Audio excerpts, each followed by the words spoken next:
ભાવનગર શહેરમાં ring road ઉપર પાણીની લાઇન તૂટવાની ઘટના બની હતી, જેને પગલે હજારો લીટર પાણી રસ્તા ઉપર વહેતું થઈ ગયું હતું, જ્યારે કેટલુંક પાણી સ્થાનિક સોસાયટીઓમાં પણ ઘૂસી ગયું હતું। પાણીની લાઇન તૂટવાને પગલે જાણે ચોમાસું હોય તેવો માહોલ જોવા મળતો હતો।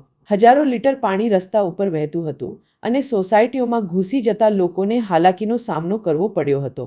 જો કે ત્યારબાદ મહાનગરપાલિકાના તંત્ર દ્વારા તૂટેલી લાઇનના પગલે કામગીરી હાથ ધરવામાં આવી હતી।